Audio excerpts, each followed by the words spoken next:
Hilton brings you new ways to stay, with experiences that let you capture the glory days. Introducing the Graduate Hotels. Each inspired by local college towns, these stays are always original and never boring. Get in touch with traditions all across the country and enjoy a stay that's a class above the rest. Book at Graduate Hotels with Hilton Honors Points at Hilton.com. It's a win-win. Hilton, for the stay. This episode is brought to you by Indeed. When your computer breaks, you don't wait for it to magically start working again. You fix the problem. So why wait to hire the people your company desperately needs? Use Indeed's sponsored jobs to hire top talent fast. And even better, you only pay for results. There's no need to wait. Speed up your hiring with a $75 sponsored job credit at Indeed.com/podcast. Terms and conditions apply.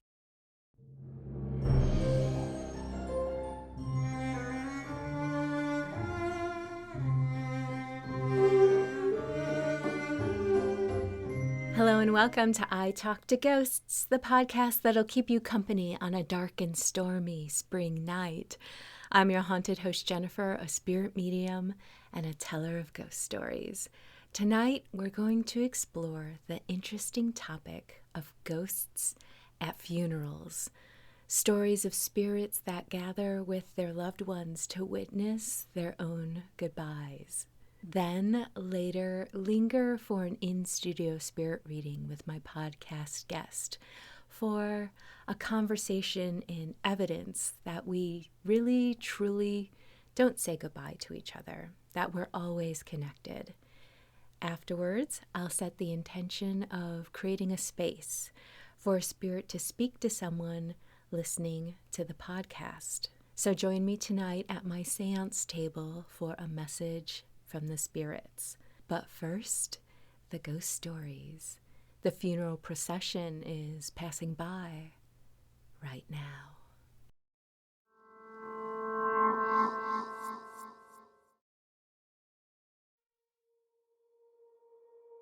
I had been lucky in my life to know my great-grandparents. This story is from 2011, when my great-grandmother passed away. Her service was held in a funeral home not far from where I lived in the city. My mom, dad, and sister drove up for the funeral from the small town we're all from originally and picked me up on their way. I've always had encounters with the paranormal, and I find funeral homes particularly busy places where spirits may see that we are more open in our grief or our closeness to the other side, having just lost a loved one. The funeral service was held in the main room of the home, with the casket in the front of the room, beautifully laid out with flowers. I went and put flowers on the casket with my sister before the service started. The service was held, and then we moved next door to the adjoining room for tea. There were around 30 people at the service in total, and the vast majority were my family members and some extended family that I had met when I was young. Despite the sadness of the day, it was nice to meet some of my very distant cousins who were the same age as me. During the tea service, I needed to use the restroom. The bathroom was located at the front of the building, which involved walking back through the first room the service had been held in. I was fine on the way as I followed another lady, but once I stepped out again, I realized I was entirely alone in a large room with the casket. I looked over at it, and I was surprised to see there was a man standing there with his head bowed, paying his respects. This man had an otherworldly type of haze around him, and his suit just wasn't quite the right color, as if he was faded. He was a very tall man, and no one at the service I had seen was quite his height. I stared for a moment, but then I felt like I was intruding, and I hurried back to my immediate family in the reception area. My great-grandmother had been married 3 times in her life, and while my great-grandfather had died quite young, her second husband had always been described to me as a tall man. He too had died before I was born. I wasn't scared. My great-grandmother's last visitor didn't acknowledge me at all, but I feel like there must have been a reason I was able to see him that day.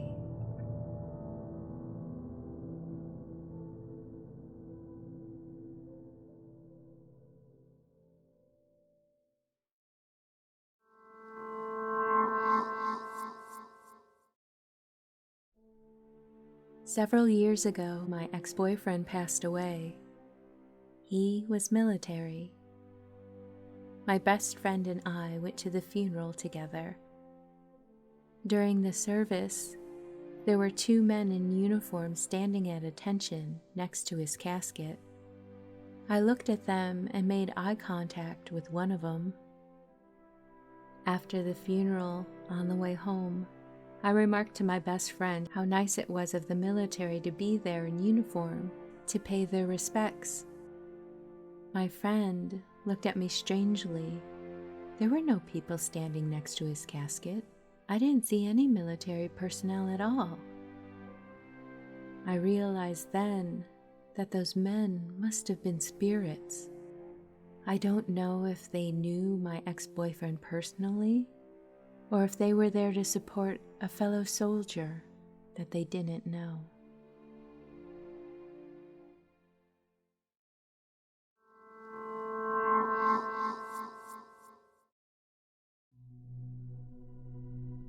My father died of a heart attack a few years ago. During the week of the funeral, my sister and her husband slept in the guest room of my mother's house. In this room were school photographs of my sister and I on display.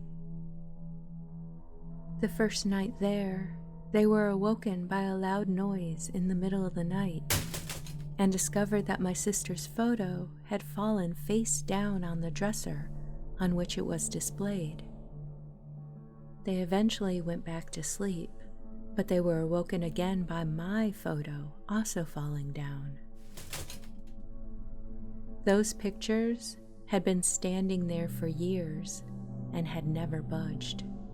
They were in A-frames, and the only way for them to fall face down was if they had been pushed back at their base.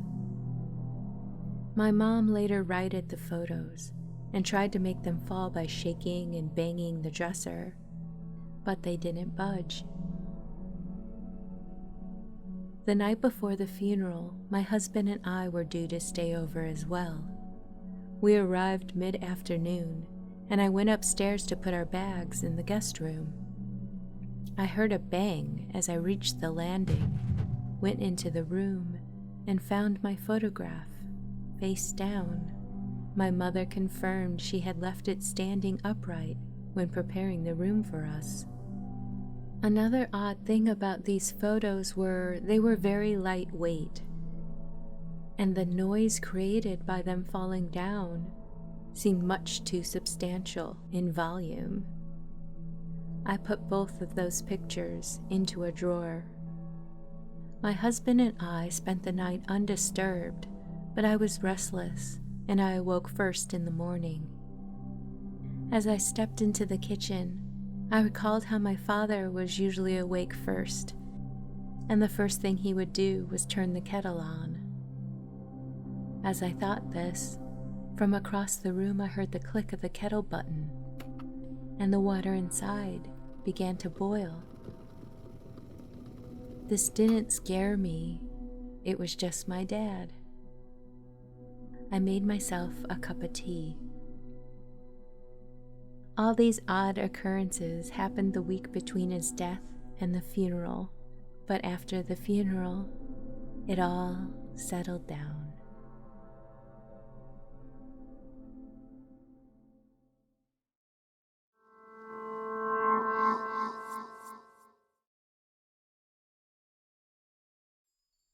Book a tarot reading with me. Tarot can be a wonderful source for affirmation, validation, and inspiration. To book a session with me, visit italktoghosts.com/readings. Let's see what the cards have to say for you.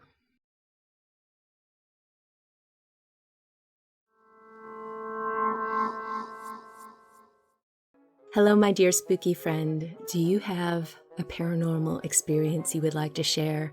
Submit your ghost stories to be read on this podcast. I love sharing true ghost stories, and yours could be among them. Email me your story at speaknow@italktoghosts.com. Let's be spooky together.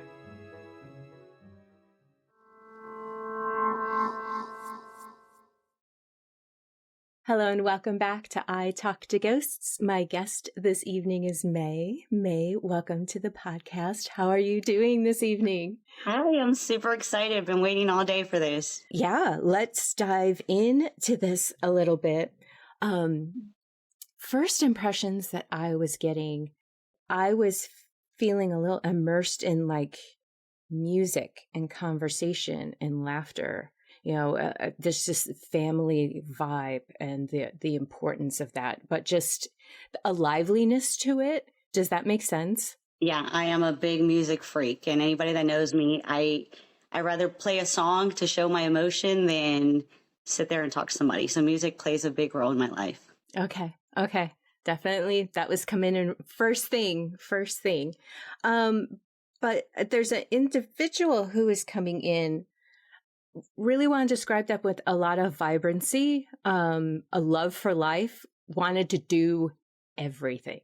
And one person that I really wanted to reach out to, he recently passed maybe a year ago, family member, and he was, adventurous. He did everything. I was so proud of him. Was this your cousin? Yeah. Okay. Always cracking a smile. Oh my gosh, if I could tell you, he was notorious for the smile. Everybody knew him by the smile. Yeah. In fact, he seems a little flirty with it. Oh, yeah. Everyone, yeah. I would tell him sometimes, you're wearing a shirt too small to show off your muscles. Yeah. Okay. He is coming in with some creativity too. The type of person you could marvel about a little bit. What did he do for a living? Was he like, would you call him an artist, or was he just an artist at life? I would say artist at life. Okay. I mean, he was out there always doing something. And believe it or not, you said Marvel. He loved the Marvel comics. That was I his wrote thing. down comics. Yeah. That was coming up like next. I think he really admired not only the storyline, but the graphic design of things, which is why I was asking if he was an artist, because it's like, was he doodling? Was he just appreciating this art? But like, yeah, it's so fun. I wrote down comics. It makes me so happy. That's cool. I'm going to ask my cousin about it because we're really close. Let me know. We say cousin, but it's more like that was our sibling. That was actually her brother. But yeah, I'm going to ask her if there's any paintings or drawings out there. Yeah, I was going to ask about sleepovers, if you slept over there when you were younger. Growing up, man, all the time. Yeah, and he was the little brother, the annoying little brother. So me and my sister would hang out, and he would always be snitching us out about something. So yeah. Yeah. Did you ever throw anything at him to make him go? Always. He's like showing me like anything. Yep. But it was funny. It was funny to him. For to kind of like go away, and he's like I could see him running away laughing. Okay, yeah. And with comics, I wrote down comics and then / awards. When he was younger, probably for perfect attendance. He was always in the Boy Scouts, stuff like that. Yeah. Okay, because they kind of went hand in hand, where it's like the comics and then awards. Yeah, I mean, when we were younger, he had all his little trophies in his room. I mean, great kid. I'm also getting the impression of driving in a car with the windows down. The feeling of that. Freedom. So yeah, a thing we had was just driving around listening to music. He was really into the whole EDMC music and stuff. Oh, yeah. So we would drive in his car and listen to music. Okay. And probably windows down because probably at that time I was smoking a cigarette or something. So. I was going to ask about smoking next. Yeah. A lot of times if there's smoking involved, like I'll taste it in my mouth a little bit and I'm like, oh, what is that? That's not mine. Oh yeah, he used to get mad that I used to smoke, and yeah. Okay. So. Okay. Oh, do you still smoke? Okay, I'm doing vape now, which is like a little bit new. Okay, because he's like, you got to be careful. You got to be careful with that. Yeah.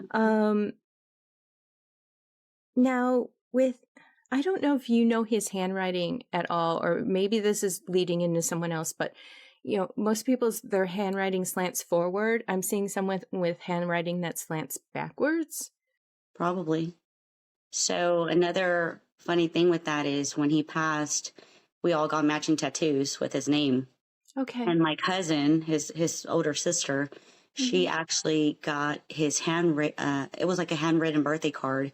So his actual handwriting, she got a tattoo on her arm. So. Okay.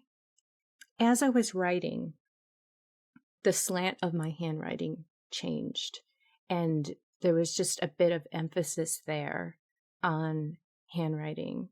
Yeah, it could be. Yeah, it could be that. Maybe acknowledging his sister got his signatures, his handwriting. Yeah.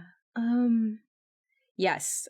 I wrote down. I'm looking at my notes here. I wrote down sleepovers and getting in trouble for laughing or doing things, and like he would get you in trouble, but also some of his actions got you in trouble. That growing up, that was just us. Okay.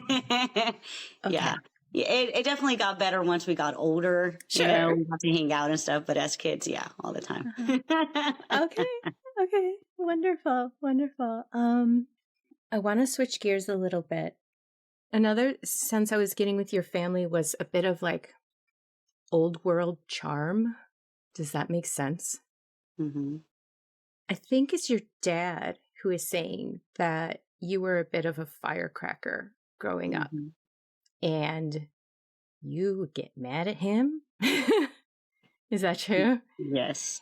And he's coming in with the clarity of time. No excuses here, but you're a feisty one, and that in time, looking back, you can kind of see where he was coming. It was almost like you were mad at him for not doing something or mad at him for something, but now you have this, hopefully you have this clarity of his perspective. He's talking a lot about perspectives of things. Does that make sense to you? Yeah, so I was the last one to be born. So I was, I guess, considered the menopause baby because it was a menopause. So my mother was 38 and my dad was 50. Okay. So when you said like the old world. Yeah, that was just him. And, everything he talked to me about and stuff. He was born in 1933. So he would tell me all these stories. And, I kind of grew up being an old soul because, at that point my parents were retired. So we would take naps during the day and stuff. And as he got older, I was the one that took care of him. And I would fuss a lot at him as, But seeing back, my dad did everything he could for me. So I can't be mad at him. Exactly. I see it now as a parent, as I'm older now too, He shows me you holding his hand. Yeah. All the time. So at his funeral, one of the stories I said was he had started losing his vision and we were walking home from school. And every time it would rain, he would hold my hand and we would start singing Raindrops Were Falling on My Head, walking home. And that was our thing. And before he passed also, he just wouldn't die. He wouldn't die. And he was holding on. So I literally crawled. There's actually a country song. I crawled into bed with him and I said, Daddy, if you got to go, go. As long as, I'm of health and I have a home, Mom's going to be okay. You lived your life. You're good. Go. And sure enough, he passed away. And I had to go in there and hold his hand. And towards the end, he couldn't talk, but he would squeeze my hand. And that's how we would talk. Squeeze my hand, Daddy. Yeah. Really important there. And wow, that's such a moving story. It's so sweet. Oh my goodness. Oh my goodness. I gotta compose myself a little bit. He talks about honor. He honored his wife. He honored his mother. Like the women in his life, I think were really important to him. Yes. Yes. And the love and respect and to cherish our relationships seems like just a very strong message and essence that's coming through with him. The family love, family is everything, then and now. And it just, did he have some money stress? Did he grow up? Well, when they were younger, they were okay financially. It wasn't towards the end. We were living on a fixed income, and it goes back to like, I know my dad tried to give me like the best he could, with what he had, but I know that was a big burden on him too. Yeah. He had that worry of just security stress, and he tried to hide that. I don't think he wanted to share that with everyone, but that was just something that was really important to him, that his family be secure and have everything that they need, even if he couldn't buy you a horse. And that one hits hard because there was a time I really wanted a Christmas tree and we didn't have the money. Yeah. And I remember, I think he called his brother, my uncle, because I remember driving back home. We stopped at my uncle's house and then we went back and we got my Christmas tree. And, I'm sure that took a lot for my dad to call his brother and say, hey, I really need to get her this. So, Oh, yeah. That's wonderful. That is wonderful. He was kind of showing me like, okay, did you have a fluffy stuffed animal when you were little? I think it looks like a cat. Yes, it was a black cat, a Halloween black cat. Did it have like, how stuffed animals, how stuffies can sometimes have a little bit like of a wonky eye or something like that? Was there something wonky about it? It was my favorite little animal growing up. A cousin from California gave it to me. They were visiting and it was during Halloween time and they gave it to me and that was my freaking favorite. And it was to the point where his eyes were falling out. Yeah. I did. Oh my gosh, this is so wonderful. Was there anyone else that you were hoping would come through for you today that hasn't yet? I always like to ask people. I think you hit it on the money with them too. I mean, there's other people, but with them too, that was like what I really wanted to connect with. I do have some messages for you. Okay. That I wrote down. Okay. Here's the advice. Okay. Assign yourself an adventure. Okay. Put yourself first. Just for this, whatever, like if there's something, an idea or a goal that lights you up inside, put yourself first. And that includes putting your opinion first before anyone else, before anyone else's opinion on it. Because, I think that we can get hung up a little bit on, what's everyone else going to think of this? And it's like, no, do it. Go pursue and explore. I wrote down, who cares what those people think, if that makes sense. And they're acknowledging and encouraging you that you need variety and unconventionalism. I tend to make sure cater to everybody, make sure everybody's, happy and taken care of. Sometimes I'm like, you know what, my stuff could wait, and, there's some adventures I've been wanting to do and stuff. So I think this is my sign to go ahead and do them. Yeah. Assign yourself an adventure. And when you do, you have to reach out and let me know what it is, because I get a little invested. Okay. Well, thank you so much. This has been really, really lovely. And I feel like I know a slice of your family, and before we go, do you have a personal ghost story that you would like to share? I do. Wonderful. Listener ghost story. Okay, so one time we were driving home from a party, me and my husband were in his truck. And where we lived, it used to be like a developing neighborhood. So we lived in a cul-de-sac with maybe 3 homes. Okay, so it was completely just forest, nothing.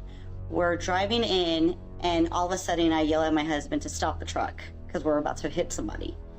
And I literally saw a person just go like this in the truck. And I'm like, stop. And then I kind of stopped because I'm like, wait. And he looks at me and he's like, what did you see? And I was like, nothing. He goes, no, what did you see? And I was like, I just saw like a black shadow person just cross us over, and I thought it was a person. And he's a very skeptic, and he's like, I saw it too. And I'm like, okay. And that was kind of like the end of the story, like, okay, that was weird, right? We get home, don't talk about it for a couple of months. They start breaking ground and start building homes around us. And exactly where we saw that shadow, one of his cousins ends up buying that lot and moves in. So they come over and we're talking to them about like, oh, how do you like your new house and stuff? They're like, oh, it's good, but the baby keeps crying. We're like, oh, well, what's wrong with the baby? It's like, I don't know, but I swear to you, when I walk in that room, I see a shadow person. So the crazy story behind this, that where this baby's room was at, was literally where we saw that shadow pass by. It was on that sidewalk. So we didn't know to tell her or not because they just moved into this brand new home. They're excited. And we're just like, oh, interesting. Oh, but yeah. my gosh. So, yeah. And this had to be like a couple of months, nothing like, oh, the next day or whatever. It had to be time that moved. But literally when me and my husband saw, they were seeing it in their home too. Oh, so gosh. I have goosebumps. That is very chilling. Oh my gosh. So was this like ongoing for them, or did it eventually dissipate?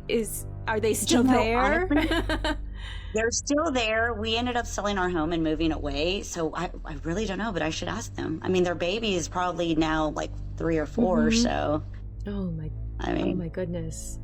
You got to share some of I definitely need to ask them though. Like, are y'all still seeing that in your room? Right? Yeah. Hey, by the way, remember that terrifying thing? By the way, is that still going on? Oh my gosh. Wonderful story. Thank you for the chills. Oh my goodness. Well, and thank you again for your time and energy. This has just been wonderful. Thank you. I loved it. It was great. It was everything I was hoping for.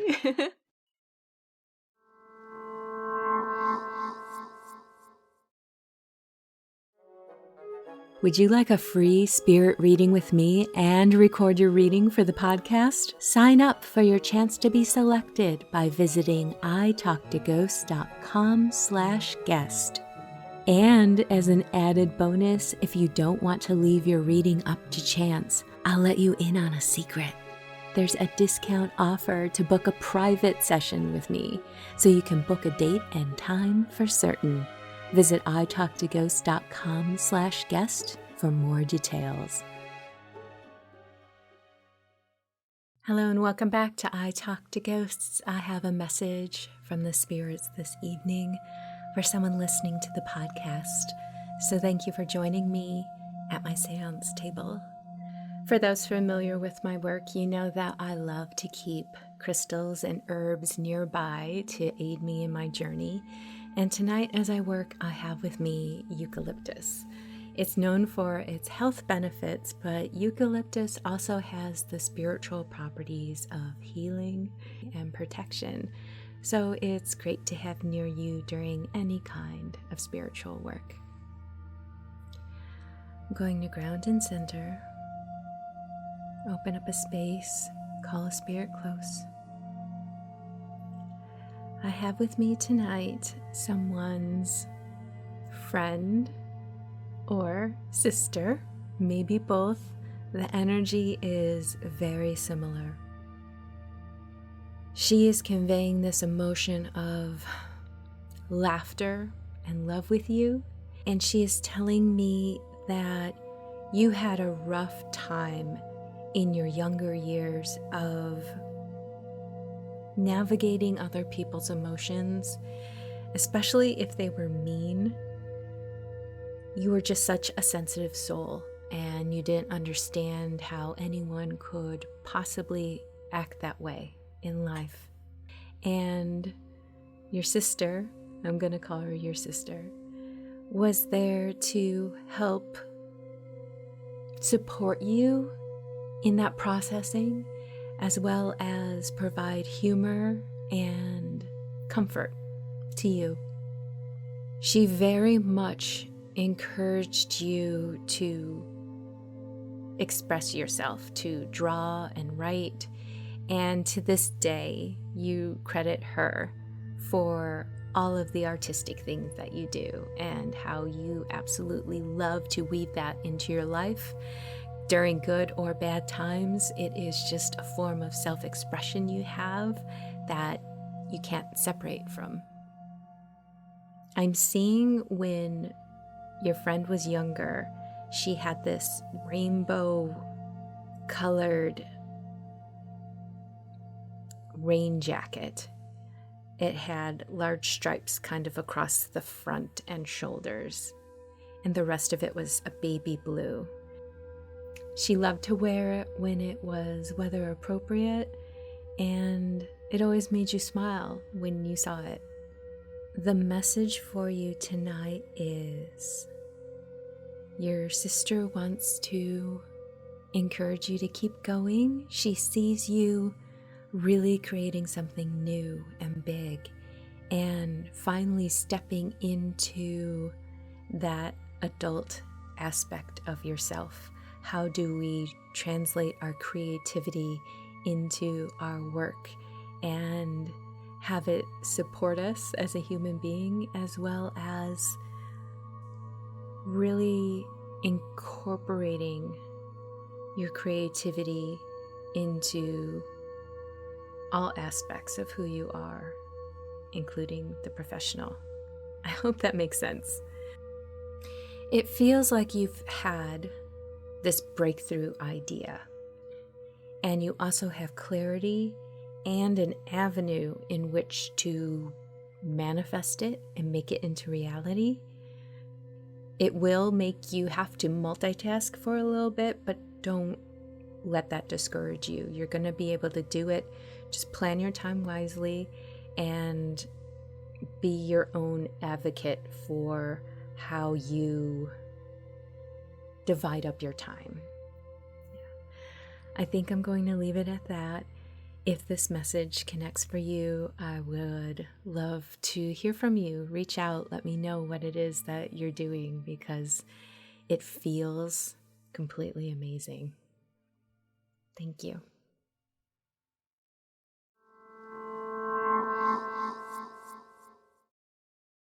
And with that, dear listener, we've reached the end of this episode of I Talk to Ghosts. I hope you've enjoyed my spirit work that I shared with you this evening, as well as those ghostly tales of spirits at funerals.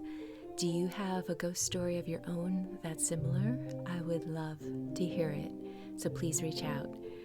In the meantime, wherever you wander off to in this world or the next, just remember, come back and visit with me. Have a lovely evening and good night. Welcome to Brew Crime, a true crime and beer podcast. This is a podcast where we pick a theme, cover a few cases, and pair them with craft beer. Join me, Mike, And me, JT. as we explore the world of crime, conspiracies, or whatever catches our attention. You can find us on social media at Brewcrime or our website, brewcrime.com. And you can find us on any podcast app at Brewcrime Podcast. Join us as we discuss the horrible crimes that surround us and maybe, definitely tip a bottle or two back as you do it. Drink with us the second and last Tuesday of every month. Why choose a Sleep Number smart bed? Can I make my side softer? Can I make my side firmer? Can we sleep cooler? Sleep Number does that. Cools up to 8 times faster and lets you choose your ideal comfort on either side. Your Sleep Number setting. It's the Sleep Number Everything Smart Bed sale. Every smart bed and base are on sale during our Memorial Day event. Up to 50% off, plus free home delivery. Limited time. Exclusively at a Sleep Number store near you. Learn more at sleepnumber.com.